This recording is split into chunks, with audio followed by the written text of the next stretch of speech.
y el CEO visionario que probablemente ve Shark Tank todos los días antes de dormir y se siente como el siguiente Steve Jobs. El domingo, 5 billonarios, pagaron cada uno de ellos $250,000 para tomar un submarino de altísima tecnología e ir a visitar uno de los lugares arqueológicos más importantes de Hollywood, el Titanic. Aquí vemos cómo el capitán del barco, del submarino, también CEO de la empresa, lo cual es un tipo de sueño anarcocapitalista, donde estos empresarios son un tipo de superhombres dotados de poderes sobrehumanos e inteligencia mastodóntica, maneja su submarino con un control genérico de PlayStation 2 que cuesta $30 en Amazon. Y esto me encantaría que fuera mentira, pero no lo es. Y mete estos 5 tipos visionarios, brillantes, aventureros, conquistadores de los límites de las fronteras de la humanidad y tratan de sumergirse a uno de los lugares más profundos y peligrosos de la Tierra para ver las ruinas del Titanic a través de una pantalla VGA, para verlo a través de una pantalla. Brillante. No deseo la catástrofe para nadie, no quiero celebrarlo para nada. Simplemente quiero usar esto como un ejemplo de cómo el anarcocapitalismo sería una gigantesca catástrofe. Todos ellos con una fortuna gigantesca de origen sumamente dudoso y ahora están perdidos. Al estar perdidos, tanto el gobierno de Canadá como el de Francia, como el de India, como el de Estados Unidos, movilizan una cantidad gigantesca de recursos para encontrarlos. El primer dato importante aquí es entender por qué esto es un gran ejemplo de la catástrofe que sería el anarcocapitalismo o un tipo de capitalismo sin Estado. Además, me da pánico pensar que van a ser 5 billonarios encerrados dentro de una lata, porque aparte tenían un bañito compartido para todos, se les va a empezar a acabar el aire, probablemente van a apelar al canibalismo. No desea la catástrofe para nadie y no se alegra de la muerte de estas personas y lo dice con una sonrisa en los labios. Es curiosa la manera de amar al prójimo. Bueno, bien, lo primero que quiero decir es que me cae muy bien Diego Rusarín y coincido en muchas cosas que plantea. Yo también quiero la evolución del sistema, quiero algo superador del capitalismo y pienso que es completamente posible y que es cuestión de tiempo para que lleguemos a ese día, para que lleguemos a ese momento. No obstante, el sistema que tenemos claramente no es perfecto, debe ser comparado sin duda con otros sistemas, debe ser comparado con otros momentos de la humanidad. Los seres humanos, ¿qué tenemos? 100.000 años, 80.000, 50.000 años dando vueltas por el planeta.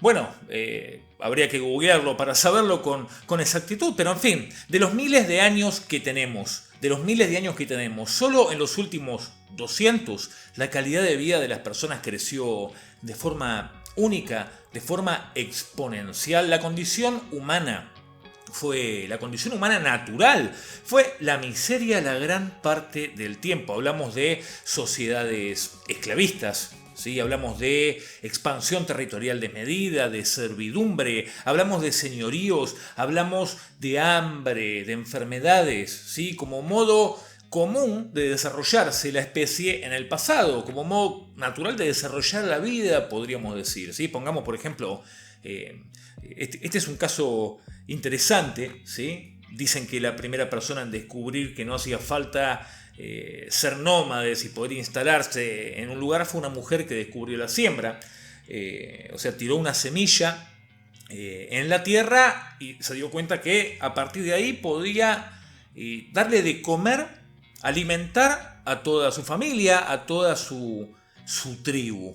Ahora bien, ¿qué hizo la tribu vecina al advertir esto? ¿Copió el sistema?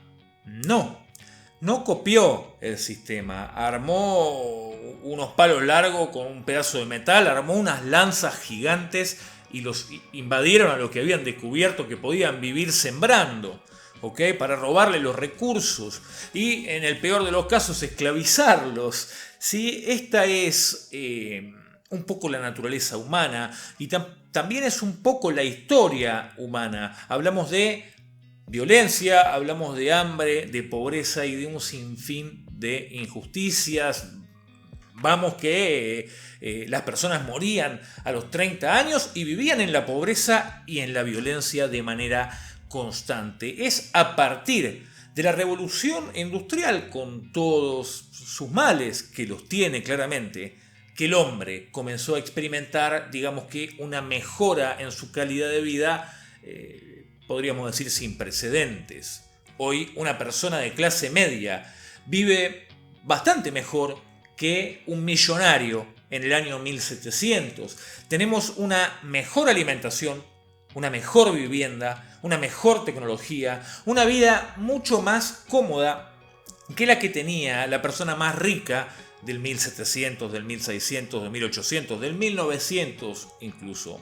Es decir, una persona de clase media alta hoy es un rey de hace 200 años y de ahí para atrás. ¿Sí? La calidad de vida que tenemos hoy como especie está muy por encima de todo lo que vivimos en el 95% del tiempo en el que estuvimos presentes en el planeta. ¿Sí? En ese 95% del tiempo, la verdad que los niveles de injusticias eran mayores a los actuales, los niveles de patriarcado eran mucho mayores que los actuales, hambre, pobreza, muertes, violaciones. Es decir, en tiempo pasado, en todos los tiempos pasados, digamos que podríamos decir que todas las grandes injusticias del mundo estuvieron más pronunciadas, por lo menos, ¿no? Hay cuestiones que cuando uno va teniendo cierta edad, digamos, no acaba por entender, ¿sí? Una de ellas es la superioridad moral, ¿sí? De la izquierda. Y hay algo que me llama mucho más la atención que esto, ¿no? Por ejemplo, yo admiro profundamente a mucha gente, por ejemplo, a Alejandro Dolina, ¿sí? Me gusta Eduardo Galeano, ¿sí? Y toda esta gente, o sea, Noam Chomsky, Foucault, bueno, Foucault no sé si integraría este grupo, pero la mayoría de los intelectuales son de izquierda. Y esto me llama la atención, ¿no? Esto me llama mucho la atención. ¿Por qué los intelectuales suelen ser de izquierda? Y sacando muy escasas excepciones, algunos pueden llegar a ser más de derecha, pero son los menos. Por lo general, la mayoría de los intelectuales son de izquierda, y cuando hablo de intelectuales me refiero a personas que trabajan con las ideas, con las palabras, con el pensamiento, ¿sí? Hablo de tipos como Galeano, Noam Chomsky, Dolina, ¿sí? Pablo Neruda, qué sé yo, y personas con cierto nivel de pensamiento muy elevado, bastante elevado por lo menos.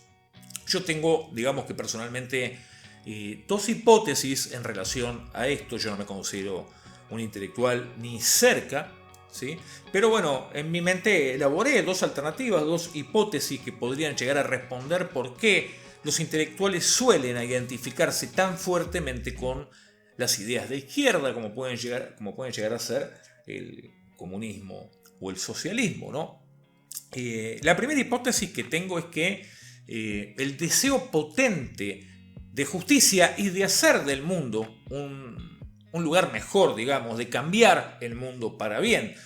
Y digamos que todas las ideas de izquierda tienen, ¿no? como esa mística, como ese romanticismo, ¿no? Que si sos un tipo de buena fe, si sos un tipo de buena leche, te cautivan y pueden empujarte naturalmente a abrazar las ideas del socialismo o del comunismo. También es cierto que la rebeldía te lleva a pelear con lo que está instalado, con lo que está establecido. Y si este sistema, digamos que efectivamente tiene muchas fallas, hay mucha gente que lo pasa mal en este sistema, hay muchas injusticias, en definitiva hay mucho podríamos decir, por evolucionar, por mejorar, ¿sí? Y jamás, de los jamases, puede ser bueno conformarse con lo que hay, porque definitivamente es cierto que todos podemos tener una muy buena vida en las condiciones actuales. No es necesario y es evitable que mueran personas de hambre, que haya pibes que busquen de la basura o que haya desnutrición. Esto es inadmisible, ¿sí? Y lo que es peor, es evitable. O sea, podríamos coordinar un esfuerzo conjunto para erradicar esto, y sin embargo parece que hacemos agua. No obstante, si miramos datos, es dentro de este sistema que es injusto, o sea, que es injusto, no, que es completamente susceptible de ser mejorado, ¿sí? Este sistema susceptible de ser mejorado a gran escala, pero es lo mejor que tenemos y tuvimos hasta este momento, y esto es ciertamente innegable. Entonces, me parece correcto, es correcto a mi modo de verlo, que los pensadores, que los intelectuales, que los pensadores exijan dar un paso más allá, un paso adelante. Ahora bien, ¿es el socialismo o el comunismo un paso hacia adelante?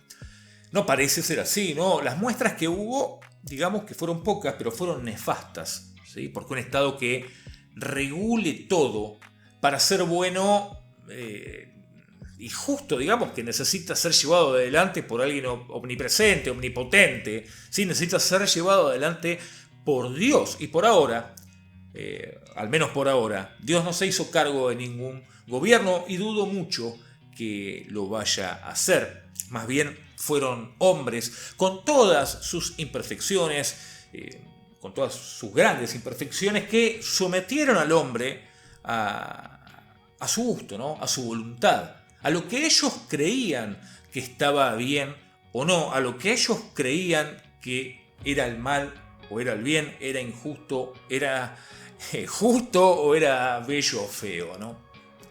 Hace poco hablaba con el novio de mi prima, que es músico, es un gran tipo, y es de izquierda, ¿no?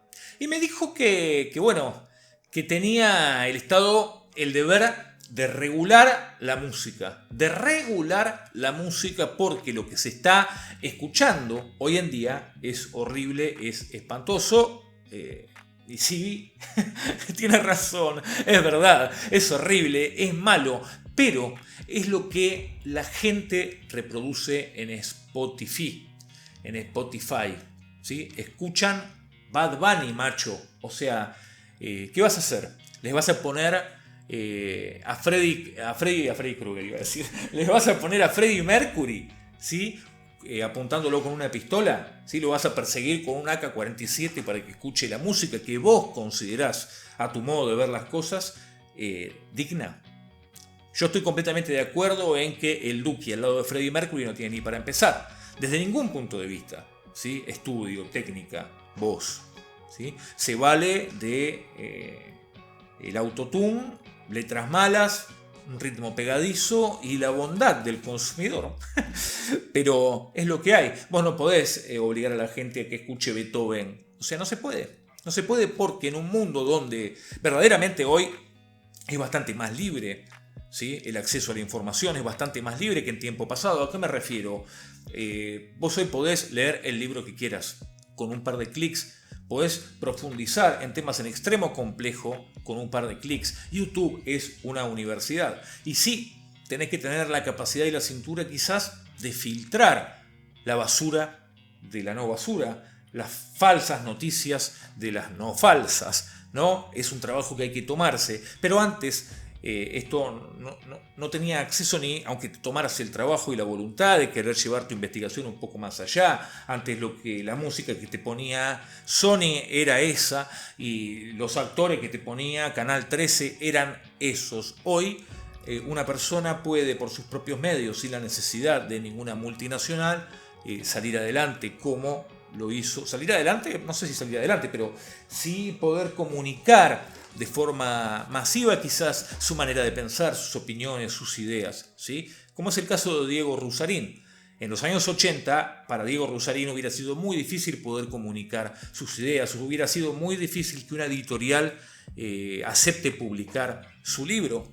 Hoy lo siguen 1 millón de personas y él puede con total libertad decir lo que le venga en gana, y la gente puede elegir verlo o no, ¿sí? Digamos que hay mucho por hacer, pero en cuanto al contenido, digamos que estamos en una época bastante libre, ¿no? Pero bien, me estoy yendo por las ramas. La segunda hipótesis que tengo, en menor grado que la primera, ¿sí? Me inclino a pensar más que es la primera opción, pero la segunda es que, bueno, los intelectuales, los pensadores, los tipos que están con una capacidad cognitiva elevada, sienten que ellos son personas valiosas, que deberían ser reconocidas, personas con méritos, altos y que la sociedad debería premiar a la gente de acuerdo con su valor intelectual, como si la actividad intelectual fuera la más exquisita de las actividades, ¿no? La más alta actividad, cuando esto no es así. La sociedad capitalista no satisface para nada el principio de distinción, digamos, a cada uno según su mérito intelectual. O por lo menos no lo hace en la mayoría de los casos, porque en el caso de Diego Rusarín sí, él tiene el reconocimiento por su mérito intelectual, ¿no? Pero bueno, a ver, otro ejemplo, así lo sacamos a Diego Rusarín. Volvamos a la música. El Duki, ¿sí? El Duki sube un buen día un video de YouTube, ¿sí? Cantando una canción que es una garlocha en todos los sentidos, ¿sí? Esto es completamente subjetivo, que para otra persona podría ser una obra de arte, qué sé yo, ¿viste? A mí personalmente me parece una garlocha. Pero bueno, sobre gustos, ¿sí? Técnicamente mala,